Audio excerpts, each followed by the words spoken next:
So today is an exciting time in the history of the digital world. There are tremendous opportunities that are popping up in many different parts of this ecosystem. There are exciting new products and devices that are coming online. Consumers are having great opportunities to take advantage of applications in a variety of different areas. And so it's a great time in terms of experimentation and innovation. But yet, at the same time, there are a number of challenges that face policymakers and private sector innovators in the United States as well as around the world. Internet freedom is threatened by regulation at a time when the open internet is critical to our nation's future. There also are risks of censorship and balkanization as officials restrict various aspects of the open internet. So there are questions about privacy and how to balance innovation on the one hand with privacy on the other hand. So today we're going to discuss both the opportunities and the challenges facing the internet and how we can promote a free and open internet. To help us with this discussion, we are very pleased to welcome Mr. Gary Shapiro to the Brookings Institution. As all of you know, Gary is the president and CEO of the Consumer Electronics Association. This is the U.S. trade association representing more than 2,000 consumer electronics companies. This association operates the world's largest innovation trade show, the International CES. I was out there in Las Vegas a couple years ago, and it is such an amazing event. I mean, just walking through the exhibition hall is very inspiring, seeing all the cool new things that months and years down the road become commonplace in the consumer world. They also have an education mission there, have great speakers, panel discussions, and so on. So it's really a tremendous event. Gary is someone who has a tremendous respect throughout the public and private sector world dealing with technology. He has testified before Congress on numerous occasions. He has been named by Washington Life magazine as one of the 100 most influential people in Washington. He is a book author.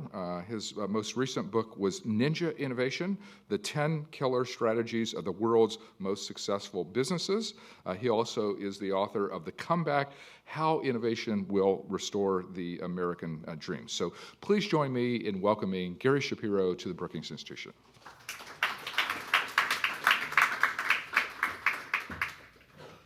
Thank you very much, Darrell, and what an honor it is to be at Brookings, especially on this day, which, if you think about it, it was 25 years ago today that in Tiananmen Square, scores of people were killed because they simply wanted some basic freedoms that we take for granted. They wanted freedom of speech, freedom of the press. They wanted the ability to create a privately run newspaper. And my, how things have changed in 25 years. Obviously, China has grown from a sleepy, backwards behemoth to a very active, still repressive country. And the challenges that have been discussed in Tiananmen Square and that people wanted are still issues that we're facing today. Fortunately, the United States, I think, at least in my recollection, we've had nothing like that going back to Kent State, where some students were killed by our government for protesting. But we can get up and say what we want. And that's what I think unites both Republicans and Democrats and independents, is our ability. Our First Amendment is such a precious right.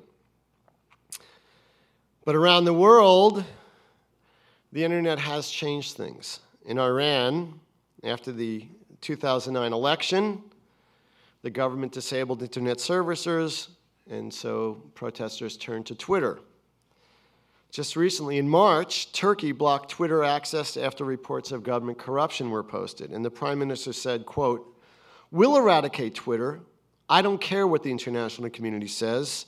Everyone will witness the power of the Turkish Republic." End of quote. And just recently, in Thailand, where Brookings was well represented by a communications person, on her honeymoon. The military junta rounded up senior politicians, protest leaders, and members of the press. And even more significantly, I think, in terms of the consequences, we're still seeing some restrictions from places we don't even expect it.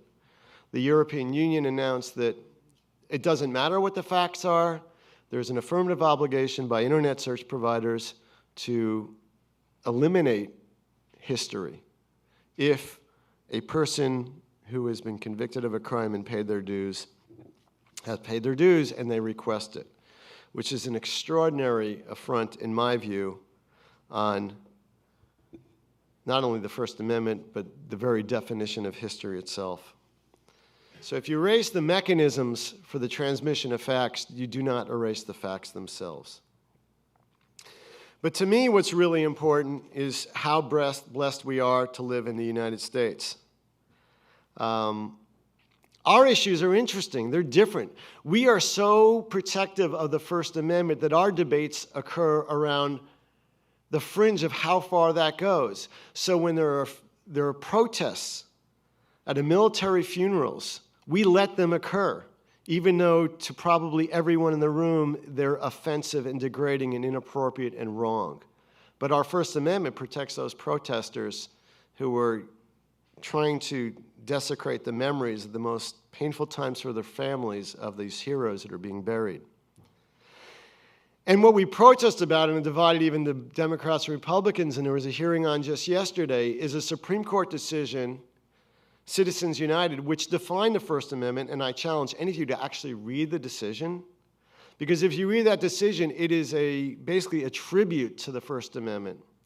And what our President Obama said in the State of the Union, and he spoke right to the justices, and he said that decision was wrong. The Supreme Court actually said the First Amendment is so important as an institution that to separate the corporation from owning a newspaper from others giving free speech is something which we must protect.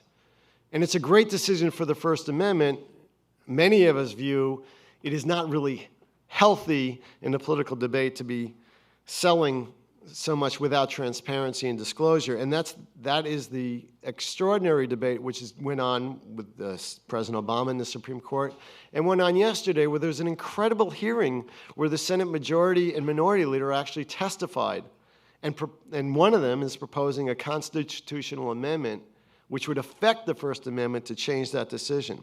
So our First Amendment is alive and healthy here. Some are arguing it is too healthy. And it's really interesting because the First Amendment, in my view, has been one of the fundamental bedrocks of what have made us the most innovative country in the world. And first I want to talk about why we are the most innovative country and how that fits in. So if you look at the definition of innovation, which people spend a lot of time on, you could come up with it any way you want. If you want to be objective, you could do the number of patents per person. In fact, if you use that metric, we're not the most innovative. Actually, probably Israel is in terms of real innovation in patents. But in a broad scale, because we have a lot of people, we are actually, though, China's, by that definition, is catching up because there's a goal in the 10-year plan of China that there'll be a certain number of, I think it's like 2.2 patents per 10,000 people. So everything is being patented, but a lot of it is just variations on the same theme, thousands of ways. And they're not really important breakthroughs occurring in China the way there are in the United States or Israel, frankly. But if you accept the premise that we're most innovative country on the basis of just looking at the internet alone, from every major internet company, from Yahoo to Google to eBay to Amazon to Wikipedia to Zynga, it's the US where they are. They were created, they're developing, they're growing, they're expanding, and the list is very long. And if you look around the rest of the world and say, where are the innovative internet companies? I mean, there's a couple that have variations on a US theme, even in China, but they're in the US. If you look at the chip companies, if you look at Apple and HP and Qualcomm and TI, if you look at Hollywood, the music industry, the biotech industry, where we talk about innovation and creativity, it's in the US that it has occurred. We are very good at innovation. And the reasons we're very good is multifactorial. One is we have our First Amendment, which I cannot understate the importance of. It's just not, the First Amendment doesn't just protect the press. It really protects anyone with a good idea that's challenging the status quo to get that idea out there and not have the government shut them down immediately. That's how I view the First Amendment in terms of its relation to innovation. It also allows us to do things in our schools which other countries are less comfortable doing.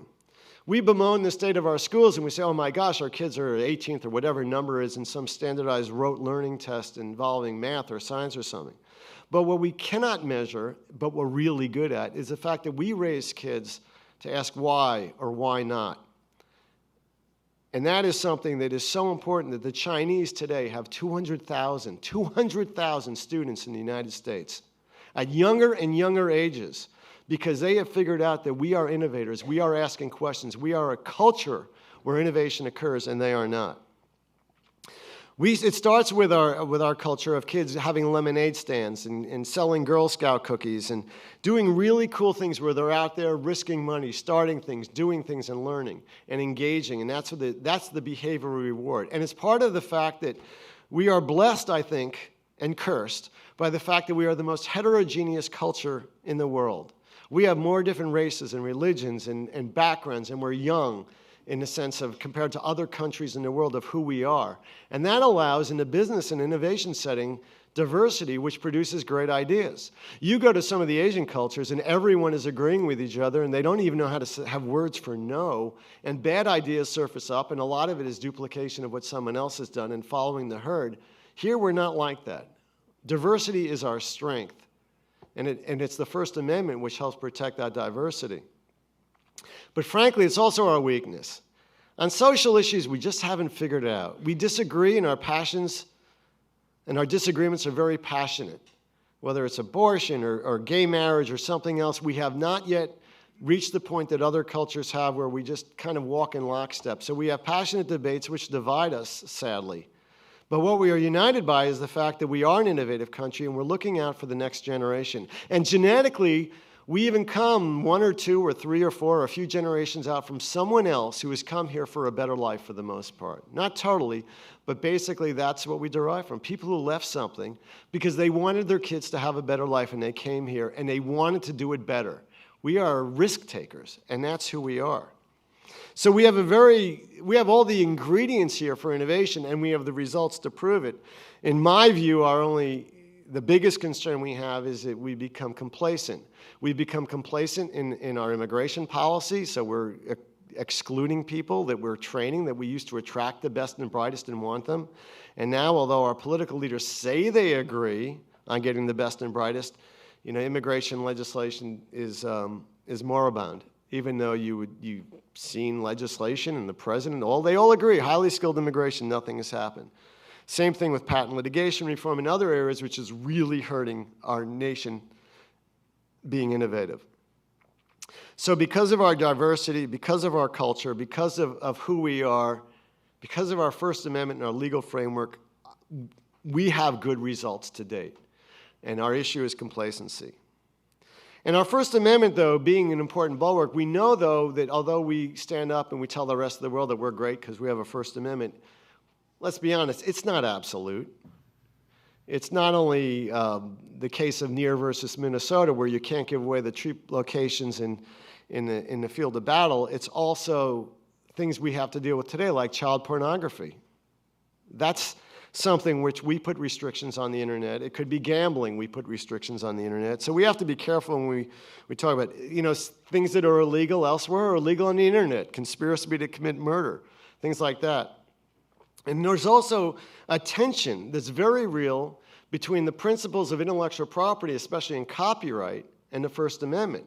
Copyright obviously comes from the Constitution, and Congress has given copyright owners enormous authority and power to control the distribution of their work and take things off the internet. The First Amendment is a right, not only, the constitutional words have to do with it, the Congress shall make no law abridging the freedom of the press and of speech, but it's not only the freedom to send it out, it's the freedom to receive it. Because without that freedom to receive something, the freedom to transmit is different. And what the internet has changed is that dramatically changed is who the press really even is. We're all press now. And this is funny because we run the largest event in the country, if not the world. It's just not, it's 160,000 people focused on innovation, converging on Las Vegas, 40,000 people from outside the United States, 3,500 exhibitors, over 5,000 media that come. And increasingly, we, like every other event organizer, have to deal with who is the press that gets all those press credentials and special treatment and ability to get special seats and all that. Who is the press? We have asked ourselves. Is it a blogger? We've resolved it as a private organization by saying that if you get a certain number of unique visitors a month or web hits, you qualify as press. Just because you produce something, if you produce something and no one reads it, you're not press in our view. But on the other hand, that's not the same thing that the government can do. Just as the government couldn't shut down the town crier of 50 or 100 years ago who stood in a square and espoused political views, so too can the government not shut down someone who says something on the internet that we may disagree with, either because it's factually wrong about vaccinations or because it's even other things which may be considered more harmful. So in terms of the copyright law, we came very close just a few years ago to essentially giving anyone the power to shut down anyone else on the internet with a PIPA SOPA. It went through the Senate Judiciary Committee unanimously because the copyright lobby was so strong and so convincing to Congress that the internet is the enemy and that copyright is more important than the First Amendment rights to send something and to receive it. In my view, what happened is the world woke up in a very short period of time. 5 million people contacted Congress in 1 week, and more legislators took their name off that legislation in a few days than anything ever done in the history of Congress in terms of switching positions. So PIPA SOPA was defeated, so now those two words are like the name Adolf. You don't use them anymore to name anything. But we still are always facing a concern that the legitimate rights of intellectual property owners to protect their work have to be weighed against the right of the public to public access and the encouragement of creativity. So how does it come up today, though? It certainly is come up in different ways. There's two big issues which are, in a sense, alive front and center stage. One issue has to do with net neutrality, or what's called, I guess we're not allowed to call it net neutrality anymore, I am told by our staff. In fact, just Monday night, John Oliver on his new show on HBO said net neutrality, the two most boring words in the history of mankind. His show on just Monday night was downloaded 1.6 million times already. I checked before I left this morning. And it's all about net neutrality, and reportedly today it shut down the FCC switchboards because so many of his viewers called in to complain and have their positions known on net neutrality because it is become the SOPA PIPA issue of today. So that is a very big issue, the issue of the open internet. The other second big issue has to do with the transfer of authority from the US government to ICANN. And that is something which is being debated and discussed. It was a little bit of a surprise move by the NTIA, where they announced that they will be shifting over to ICANN.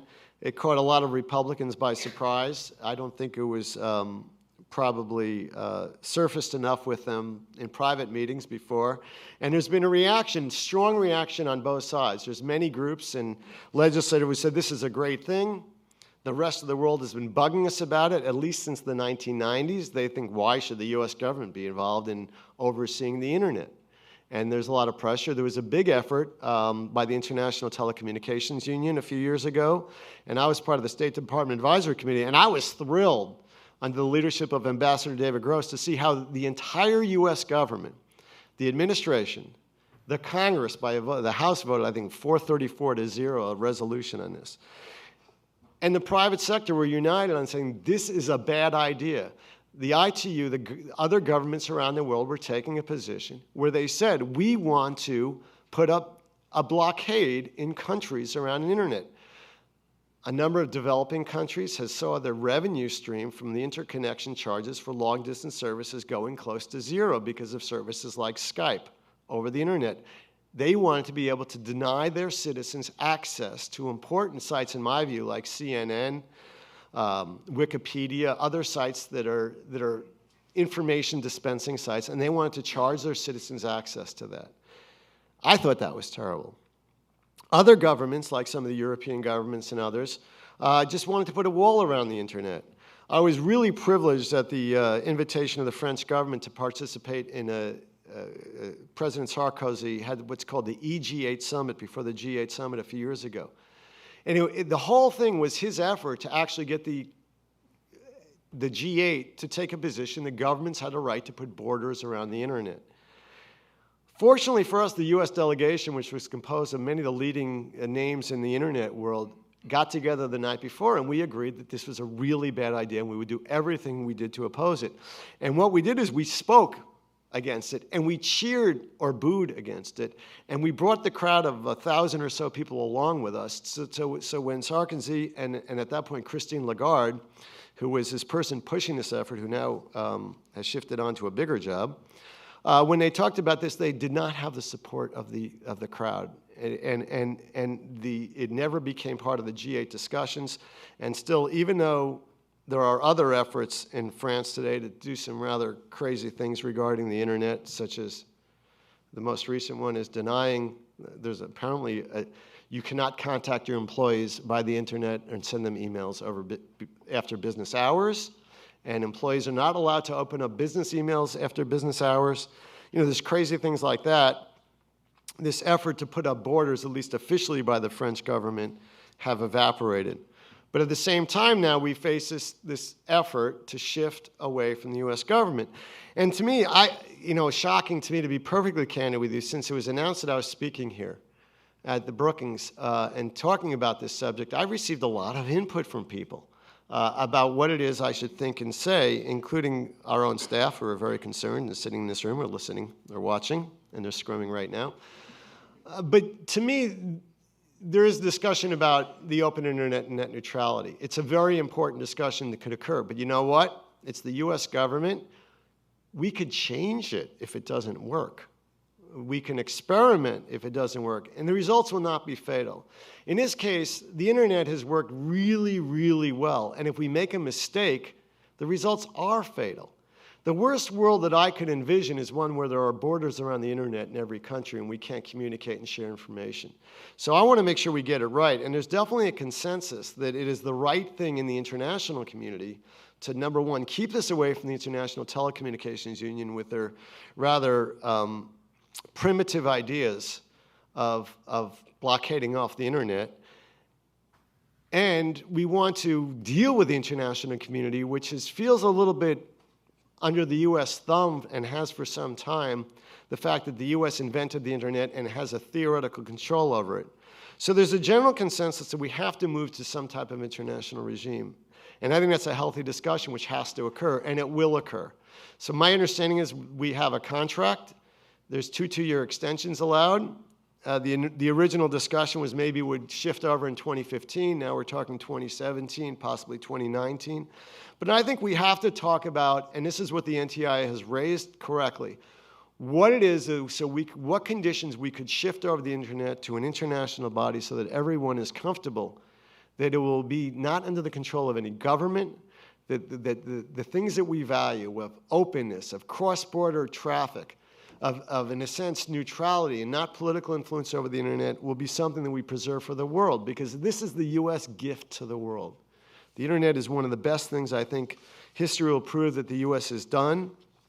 And I think given what's at stake, we have to have that type of discussion and debate occur. And the NTI has indicated very clearly that they want input on what conditions under which we shall cede our admittedly rather limited ability to control anything with the internet in a way that will satisfy the world so that they feel they own it, but in a way so that no government can interfere and own it.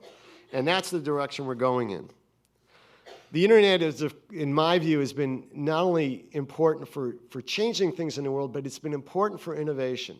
Never before in the history of the world have you been able to create a business absolutely with just a broadband connection and some type of device, and create a global business which could create billions of dollars of wealth literally overnight, whether it's a Facebook or any of the other services which have been created. And that's really, really important. Now, over 11 years ago, we were part of a group that went to the FCC, and we made it very clear that our view of the world as part of the high-tech broadband Council was that the government should have very minimal regulation of the internet, that they should not treat it the way they treat a utility, that they should not have all these rules on interconnection and how devices connect and things like that. And our argument was we want investment in broadband deployment. That the best thing that could happen for the growth of innovation and progress and people moving forward, and this was over 10 years ago, was we want competition at broadband. We want broadcasters to compete with cable. Cable should be providing broadband. Satellite should be providing broadband. We still talk about it, although it really hasn't happened. You could actually have broadband over a power line where your electricity comes. It's a pretty hostile environment, but theoretically it keeps being proven that it's capable. And in the wireless world, we are going to broadband, and we want to protect that. And we need wireless, we need spectrum for that, we need licensed spectrum and unlicensed spectrum.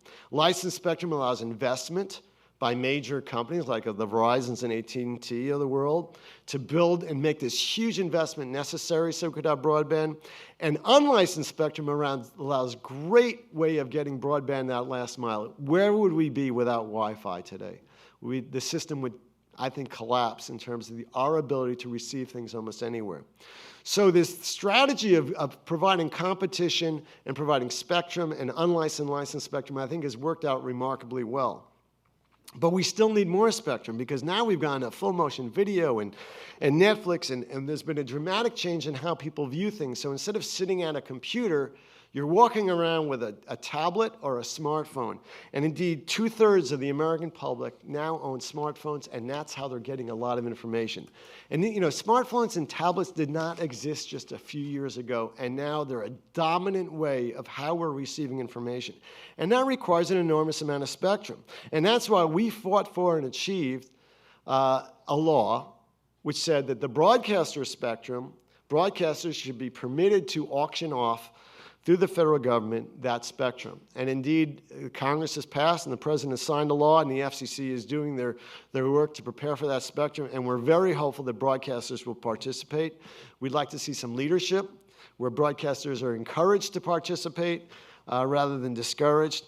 And we applaud the FCC for working so hard to try to get that additional spectrum and for keeping it on the top of their agenda.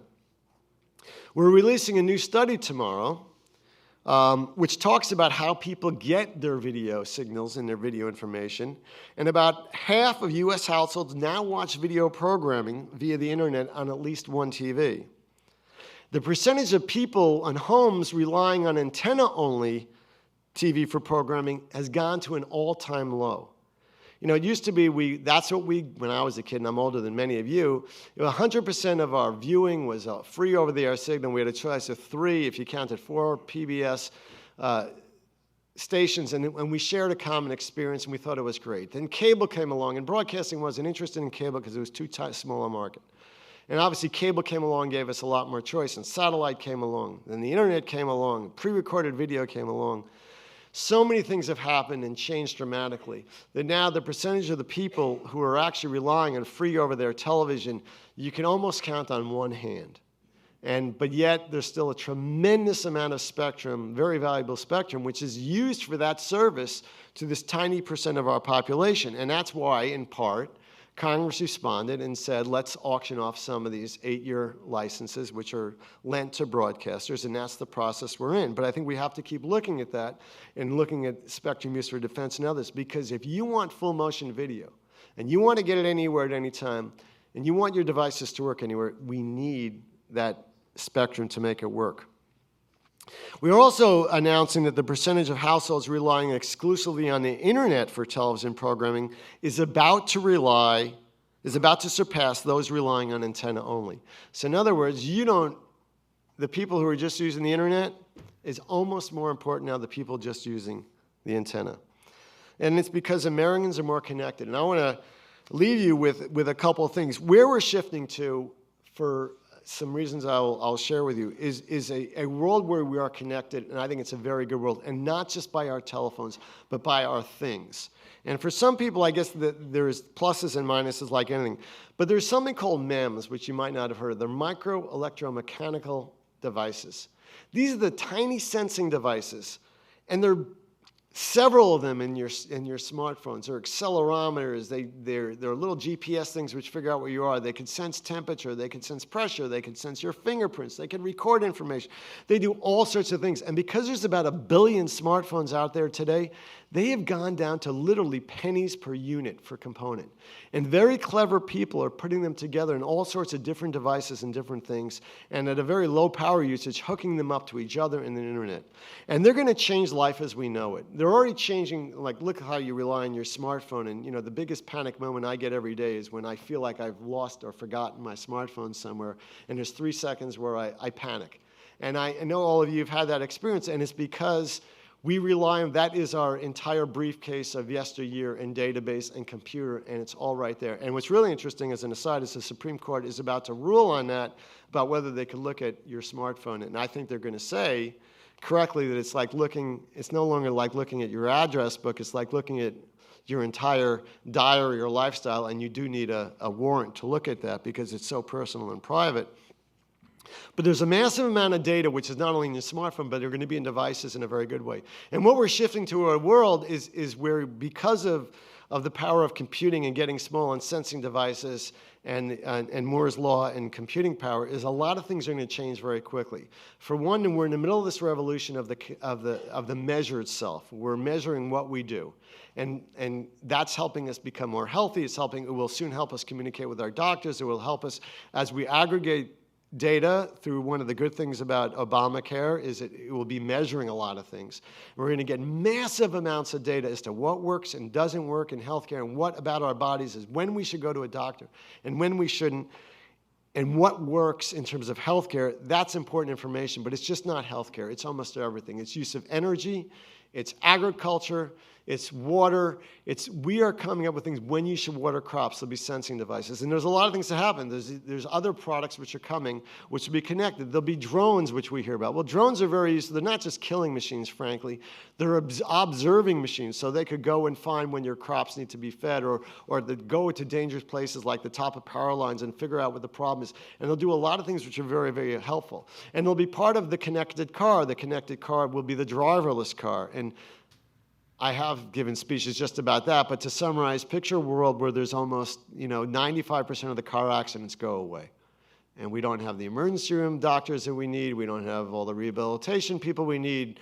The tow truck operator, I was talking about this with my 5-year-old son, and he said, "Dad, but what will the tow truck operators do?" I said, "What do you think?" He said, "I think they should be trained for a year and then get different jobs." But the point is, there'll still be mechanical problems and cars will break down, but imagine the lack of deaths. Imagine how that'll affect auto insurance companies. Imagine how it'll affect all the people who have jobs for driving now. That'll have an impact.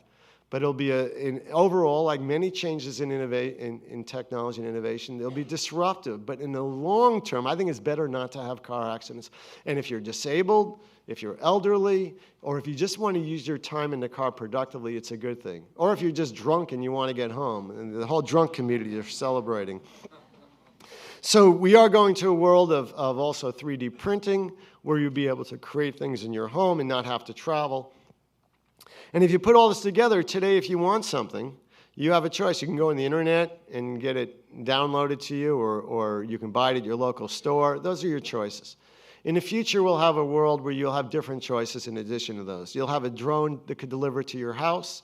You'll have a driverless car that can deliver to your house. Or you'll have a 3D printer which you can make it yourself.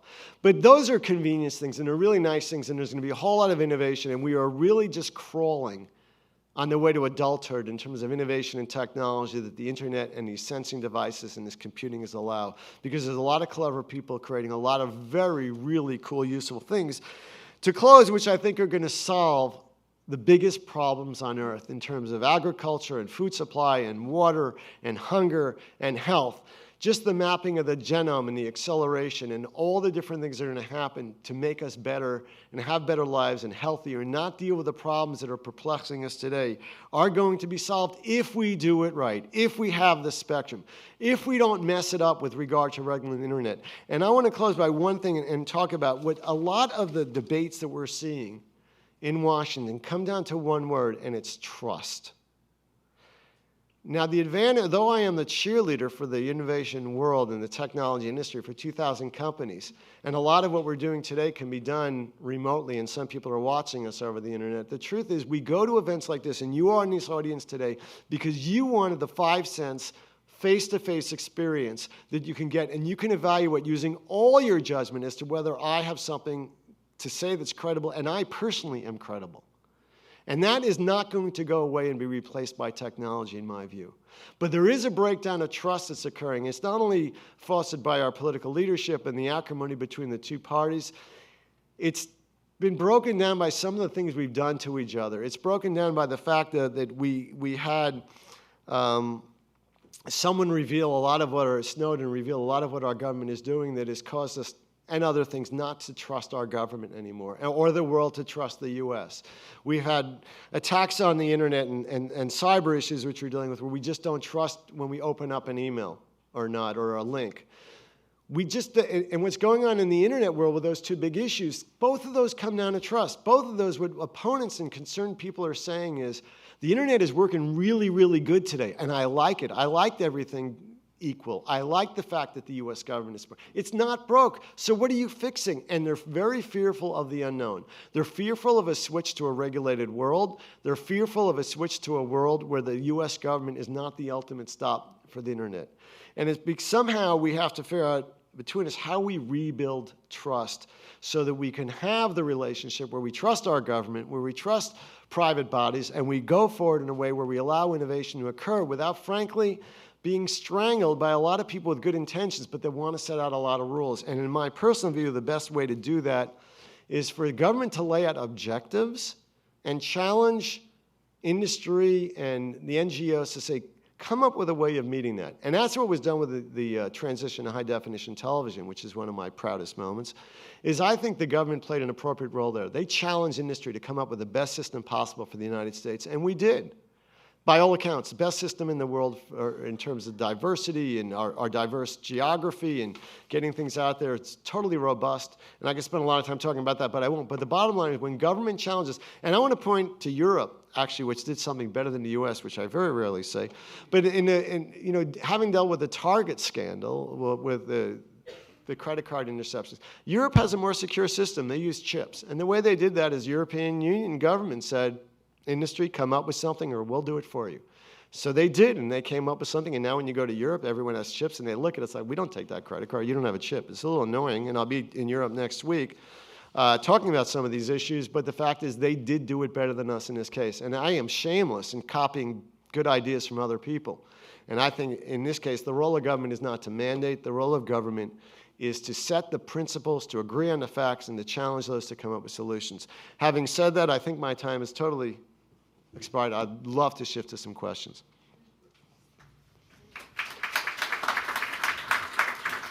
Gary, thank you very much. He's very visionary. He's very energetic in articulating his ideas. So you focus on consumer electronics. So Apple made news this week about its announcement of new apps to connect people with their homes, apps to turn on the lights, raise or lower the thermostat, turn on home security systems. We're also hearing a lot about smart appliances and smart cars.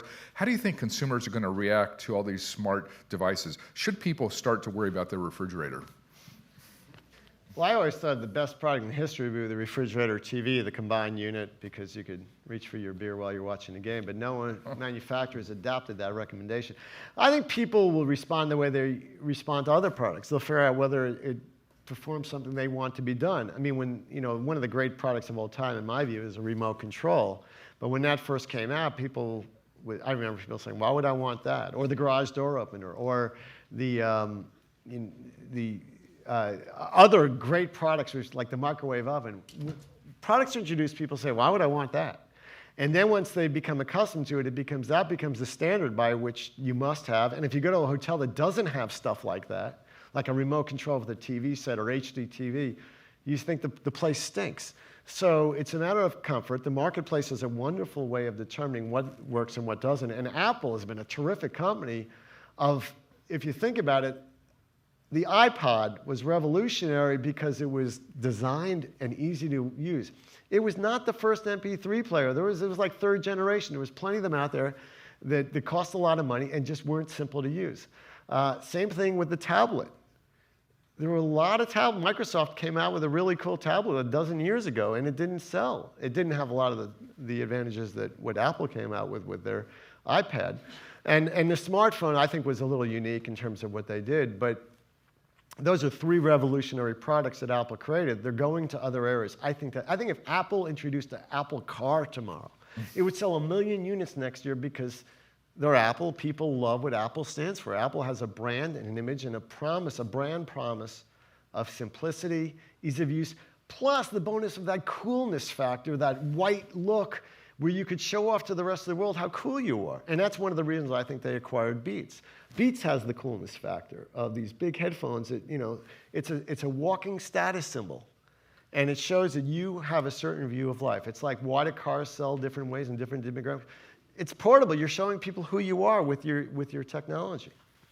So in your talk, you mentioned this recent European Union decision on Google and the so-called right to be forgotten. I'm just curious, your sense of that decision, did the EU make the right decision here? I don't think the EU made the right decision. I think it's absurd. I think history is something which should not be forgotten.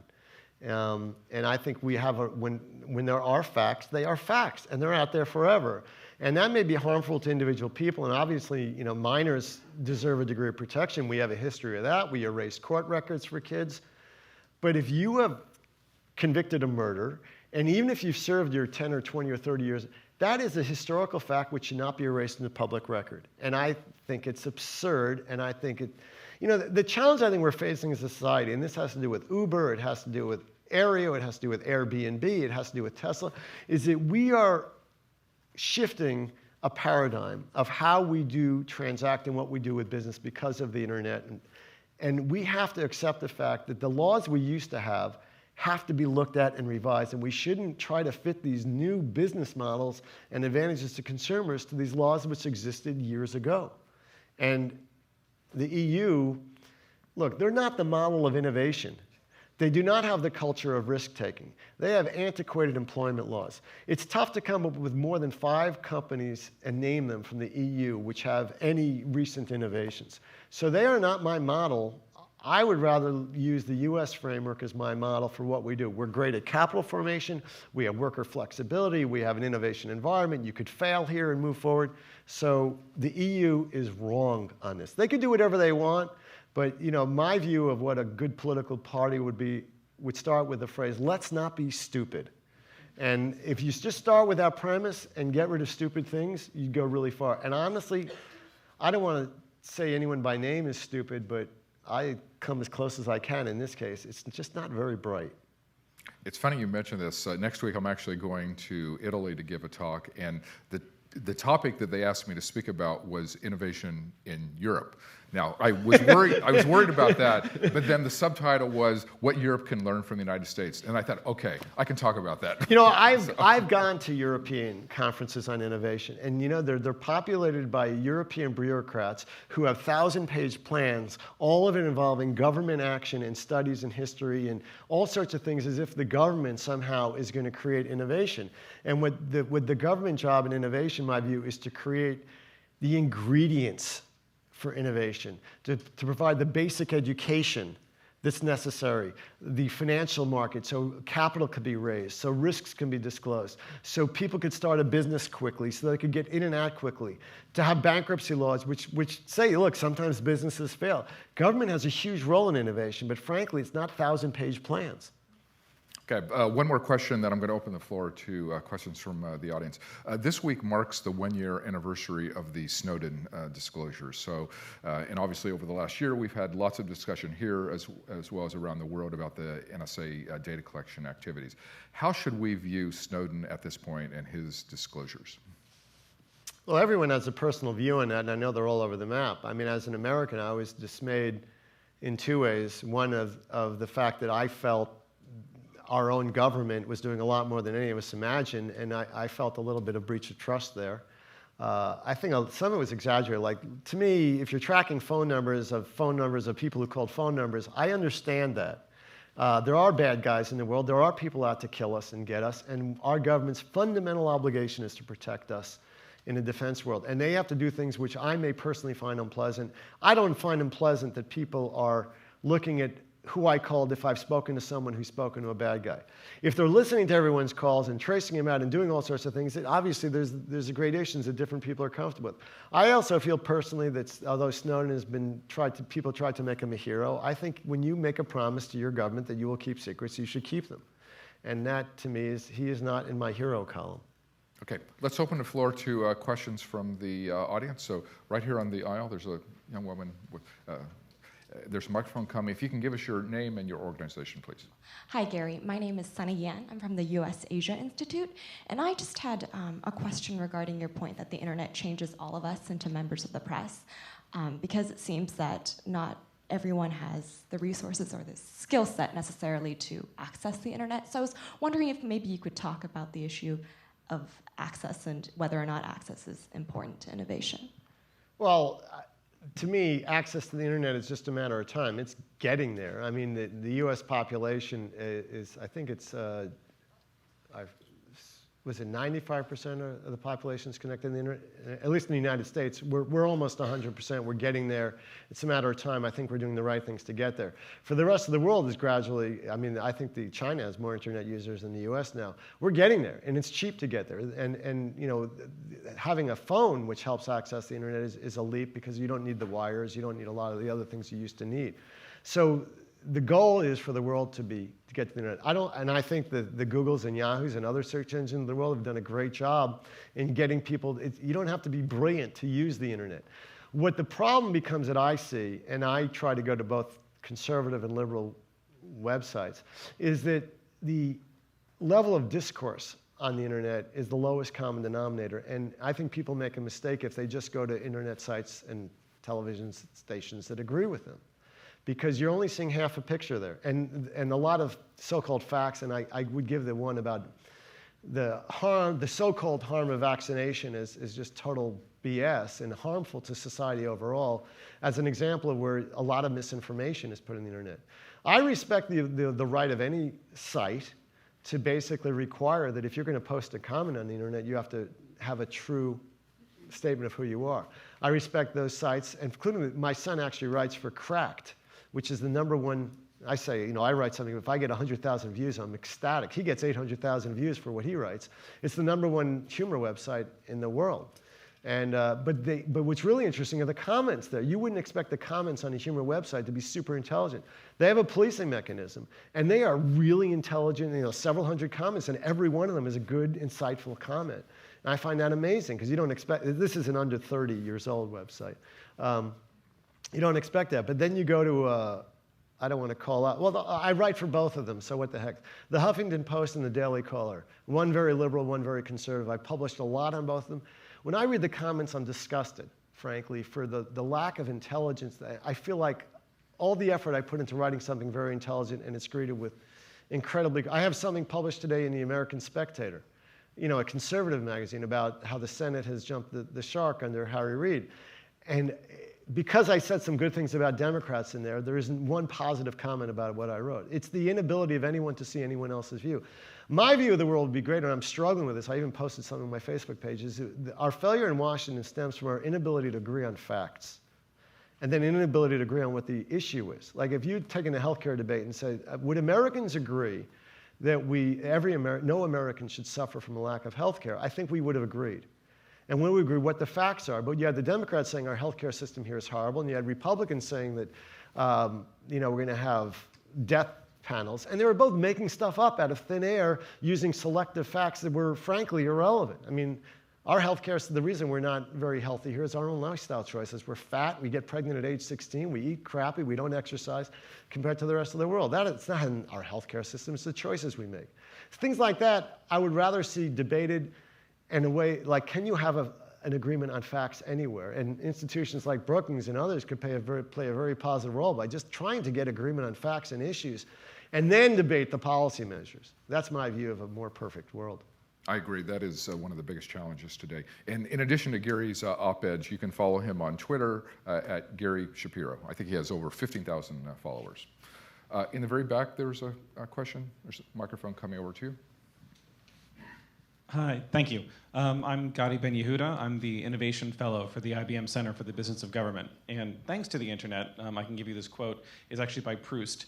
There is no man, however wise, who has not, at some period in his life or his youth, said things or lived a life, the memory of which is so unpleasant to him that he would gladly expunge it. And I think it's one thing, and I agree with you that we shouldn't allow someone running for political office to go back and selectively edit their online lives. But I think it's different, when you look at people who have essays from high school, essays from early college that are online, and that 20 years later are coming back and people are saying, hey, well, you said this thing and it seems very immature and irrational when you were 18. The other thing that I would point out is that there are websites that will look through mugshots, people who have not been convicted of anything, but have been arrested. And they make money by putting up these mugshots and having people pay to take them down. So I think that this does kind of indicate that people should have the right to say, I want this particular content taken off the internet. No? That's an interesting point. I mean, the stakes are higher because of the internet for youthful indiscretions. But to me, that's capable of being handled in our present legal system under tort law, and if necessary, states or even the federal government could create new torts where there's a judgment made that the interests in society of protecting a vulnerable individual are versus the other interests in society of not erasing history. You could weigh those out, but that doesn't mean the government should step in and ban stuff. It means a private part, like if you're being extorted by someone who's posted your mugshot, perhaps there should be a new tort created for that. I don't know enough about it, but you raised valid concerns. But the way to address those concerns is not to give a new right to be forgotten. I don't think that is something and you impose that on the search engines, but the websites themselves will still be there. Old links will still be there. It's an impossible task. It's almost impossible to execute on. Okay, right. Actually, if you can wait for a microphone to come up. Because that's in Montgomery County, you get a red camera light. To go out and view it, you have to go out to something that lists criminal sites. And when my wife got a ticket and she went out, she says, I'm not a criminal. What he said is exactly true. People are taking your information and they're putting it out there, and there's no way for you to police it. I mean, I had a Facebook friend. I agreed with some of it. I didn't know the guy. I took down a post I made. The next thing I know, he's calling me all kinds of names. And so there has to be I was on Autoden. You've never heard of Autoden, I'm sure. The automatic digital network that the military used as a predecessor to email in 1968. So I've seen it progress along the ways. But the privacy of it, to have your name, to get back to the original thing, to have your name on a site that lists people with mugshots, and all you've done is get a speeding ticket. It's kind of really weird. There needs to be some policing of it. I hear what you're saying, and I don't disagree with you that it is grating, but that sometimes the punishment or the fix is worse than the crime. And I think that you should deal with those issues with a set of laws that deal with those issues rather than saying you as a citizen have a right to be forgotten no matter what you've done. Because if you've murdered someone, part of the deterrent effect of that conviction that you have in murder is the public shame for the rest of your life. So you're right, there's scales and degradations, but it's a debate that should occur. In my view, if like the Supreme Court of the United States just said you have a right to be forgotten here, I mean, they can't do that. But that is something where you have a discussion and a debate and attention, not just you have a right no matter what. So I don't want to get off on that issue alone, but I think that it's a dangerous here because we have a First Amendment. I think the First Amendment is so important in our culture and our tradition and our success that I'd be very reluctant to mess with it. Okay, we have time for one last question. So this gentleman up here, if we can get a microphone up to you. Hi, I'm Marcus Edinburgh with the Broadband Census. I'm a little wary about asking this question, but I'm going to ask it anyway. It has to do with net neutrality. Sounds like a perfect closing question. Yeah. You said earlier that government can't on its own create innovation, but that it plays a role in aiding innovation. I wanted to ask you, what role should government have in regulating internet service providers? You know, a lot of people worry that, you know, the Comcasts and the AT&Ts could, you know, they could potentially get a monopoly on the whole industry. But historically, looking at some of the biggest tech giants, like say, you know, IBM and Microsoft, a lot of people worried, you know, in the 80s that they would completely dominate, but they weren't regulated and they didn't get a monopoly, or at least not completely, you know, today. So I wanted to ask you, what do you think that government's role is in that type of regulation? Well, first, our government should recognize that we have some of the most successful companies in the world here. Not just the ones you mentioned, like IBM and Microsoft, but you know, Google and Apple and Intel and Qualcomm and others. And every time, for some reason, we feel a need to go after them, that is catnip to European regulators and others who all of a sudden come down on them hard and literally extort billions of dollars to just shift to those places from our greatest companies. So we are the only country in the world that treat our best companies less well than we should.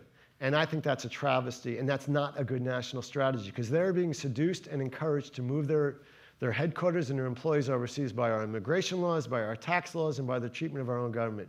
You know, it goes to the lack of trust, which is increasingly be created. When a company like Boeing cannot open up $1 billion facility, when a company like Gibson gets stormtroopers into their office over some non-violation of the law, you have increasingly the U.S. business community not trusting our government to look out for their best interests and, in fact, coming after them.